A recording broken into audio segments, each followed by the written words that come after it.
16 জুলাই বেগম রোকেয়া বিশ্ববিদ্যালয়ের মেধাবী শিক্ষার্থী শহীদ আবু সাঈদের প্রকাশ্য দিবালোকে হত্যাকাণ্ডের যারা জড়িত ছিল, আজকে আন্তর্জাতিক ট্রাইব্যুনাল যে রায় দিয়েছে, সেই রায়ের প্রেক্ষাপটে আমরা আবু সাঈদের পরিবার এবং আমাদের আবু সাঈদের সহযোদ্ধারা এই রায়ের ব্যাপারে তাদের প্রতিক্রিয়া জানাবে।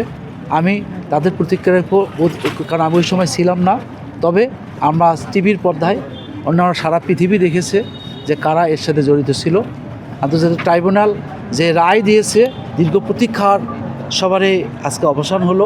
বিশেষ করে আবু সাঈদ, আমাদের বেগম রোকেয়া বিশ্ববিদ্যালয়ে আসার পর থেকে আবু সাঈদের হত্যার বিচারের জন্য সর্বদা প্রতিটা দিন আমাদেরকে আলোচনা করতে হয়েছে। আপনাদের মাধ্যমে জাতিকে জানাইছি আমরা আবু সাঈদের হত্যাকাণ্ডের রায় দ্রুত আমরা দেখতে চাই। অবশেষে আজকে সেই প্রত্যাশিত রায় প্রকাশিত হয়েছে, এই জন্য আমি সন্তুষ্ট।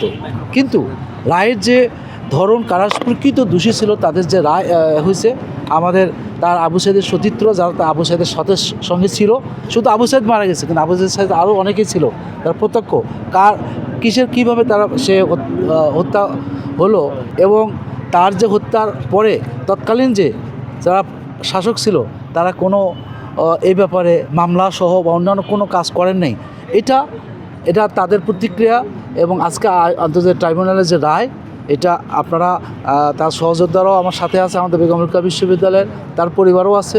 তার পরিবারের যে সহযোদ্ধা সবচেয়ে বেশি ভালো বলতে পারবে কারা জড়িত ছিল, প্রকৃতভাবে তারা শাস্তি পাইছে কিনা, আবার কোনো নিরপরাধ ব্যক্তি এখানে শাস্তির মধ্যে আসছে কিনা, সেটাও তারা মূল্যায়ন করবে। স্যার, আজকে যে রায় হলো, সেই রায় বিশ্ববিদ্যালয় প্রশাসন কতটা সন্তুষ্ট? বিশ্ববিদ্যালয় প্রশাসন রায় হওয়ার জন্য সন্তুষ্ট, কিন্তু রায়ের মাত্রা যে তার দোষী সাব্যস্ত অনুযায়ী যে তাদের শাস্তি কী হওয়া উচিত ছিল, সেটা আমাদের তার সহযোদ্ধারা বলতে পারবে। আমি মনে করি রায়ে আমি যে বিষয়টা গুরুত্ব দেব, তাদের কাছ থেকে যদি আপনারা জানা ভালো হবে। আমি আজকে প্রত্যাশিত রায়টার জন্য আমি সন্তুষ্ট, কিন্তু কার যে এখানে অপরাধী এবং নিরপরাধী ব্যক্তির শাস্তিটা কতটুকু হয়েছে, কয়েকজনের যাবজ্জীবন হয়েছে, কয়েকজন 10 বছরের জেল হয়েছে, কারো 5 বছরের জেল হয়েছে, কারো আবার মৃত্যুদণ্ড হয়েছে। এটা আমাদের 1 to 1 চিন্তা ভাবনা করে দেখে এবং গড়ে আমরা রায়টা আজকে শুধু পেলাম। তবে এত প্রতীক্ষার রায় যা হয়েছে, এটার জন্য সন্তুষ্ট। রায়ের যে ক্যাটাগরি, সেটা আমরা পর্যালোচনা করে সঠিকভাবে বলতে পারবো যে রায়টা আমরা পূর্ণাঙ্গ সন্তুষ্ট কিনা, তার পরিবার সন্তুষ্ট কিনা। ধন্যবাদ।